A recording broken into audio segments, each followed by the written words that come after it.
Hello everyone, this is going to be my stamina Templar build for the Markarth DLC patch. As you all know, Stamplar is kind of at the bottom of the ladder at the moment for solo PvP.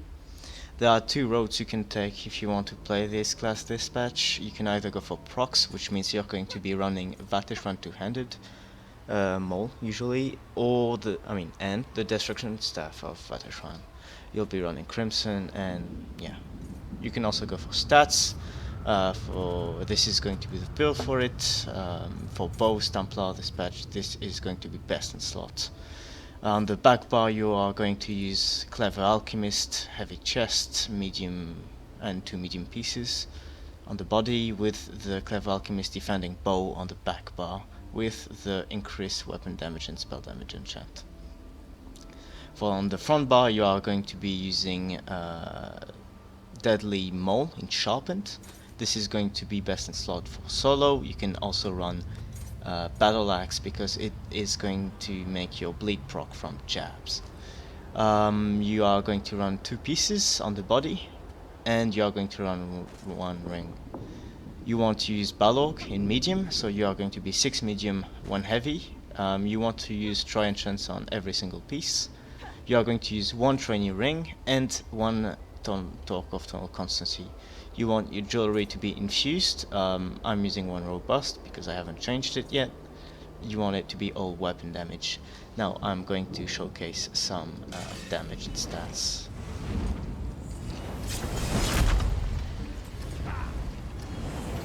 So first of all I'm going to showcase the tankiness, so if you can DPS me.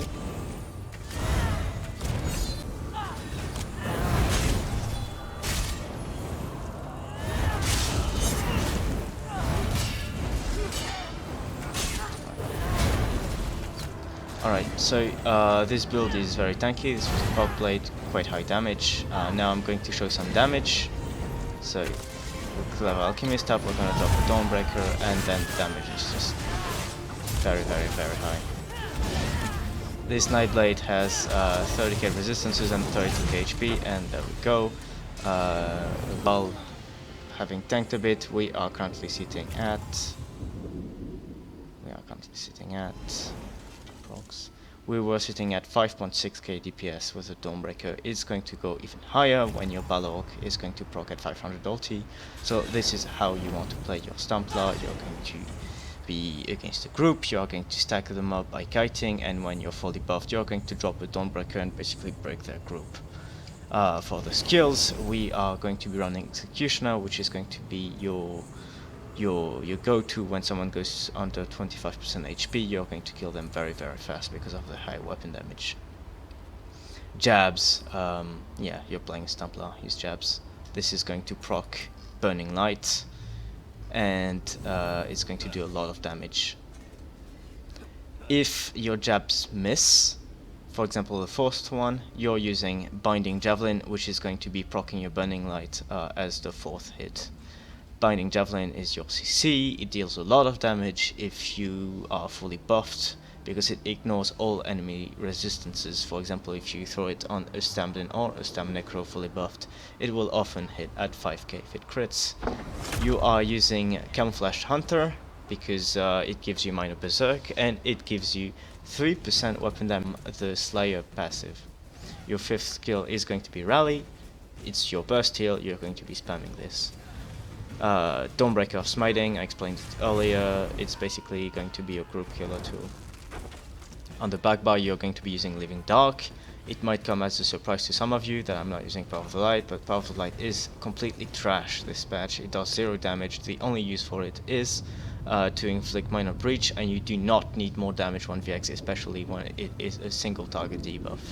If you want to take Living Dark off, you are more than welcome to use Razor Caltrops, which is going to be hitting people with an AoE Major Breach, which is much more interesting because you can throw Caltrops than Dawnbreaker. However, we are looking for survivability on the back bar, so Living Dark, which is going to snare people, it's going to heal you, and it is going to proc your Prism passive, which is going to give you 3 ultimates every 6 seconds. Second skill, it's going to give you 240 stamina every second, and it's going to give you a huge amount of resists. Shuffle, not elude because you're using bow. Resolving Vigor, is your heal, and extended ritual. Right. Now for the champion points, you're going to be in the blue tree using 28 in Thaumaturge because it is going to buff your poison and your Dawnbreaker. 28 piercing, you can kind of change it between those two. 56 precise strikes, 56 mighty, 66 master at arms, 9 physical weapon expert, 27 blessed, 56 shadow ward. You're going to be blocking more than another bow class because you cannot only dodge roll. You're using 72 tumbling, 64 Mooncarth, 72 into Warlord, and 6 into Sprinter. In the red tree, you're going to be using 64 in Hardy, 64 in Elemental Defender, and 23 into Thick-Skinned. You cannot afford to go with 0 point into Thick-Skinned because in PvP you are going to be inflicted with a lot of debuffs and negative effects. Cleanse takes off 5, you can use Cleanse twice, you're going to have way more than 10 effects on you. You are using 53 into Resistant, 66 into Ironclad. Alright, now to move on to tips and tricks. You're going to cast down your ritual. It's going to be one of your magicka dumps. You rarely want to use it twice in a row. It's a bad move because negative effects are going to be reapplied on you, and you wasted like 5k magicka. What you want to do is lay down your cleanse once, and you want to fight inside of it. Don't be an idiot, don't stand outside of it and miss on the big fat heal from it. Stand here, you die, stand here, easy 1vx. You want to use basically cleanse once, and then you want to pop your living dog. This is how you're going to be spending your magicka. It makes you land at roughly 35% magicka, which procs your torque, and it lets you use a third skill afterwards if you need to cleanse again or to living dog. So you stay inside your ritual. You want to be careful when you go offensive. Don't let your buffs down. It happened to me many times.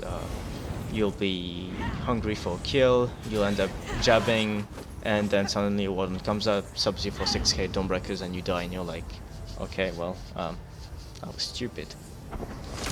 Other than this, you want to run the Serpent Mundus, because it's best in slot, gives you 310 regen. If you don't feel like you need the extra regen, you can go for Warrior for more damage, more healing, or you can go for the Lava Mundus for a lot of more damage. We are using Vampire Stage 3, which is a must-have for a bow build, because you are going to have the Undeath passive, which makes you incredibly tanky, especially in a 1vx. For the food, we are using Artaeum Takeaway Broth, and for our poison, we are using Drain Health Poison. This dot gets buffed by Deadly, which means you are healing for a lot, you are dealing a lot of damage. This ticks for 1k for each dot. It's pretty sick. Alright, you can also run, if you want your jabs to be more reliable, you can use Escapists, which is going to root people and make them stay inside your jabs, which is going to destroy their HP. This is roughly it for the build. Thank you for watching, and see you next time.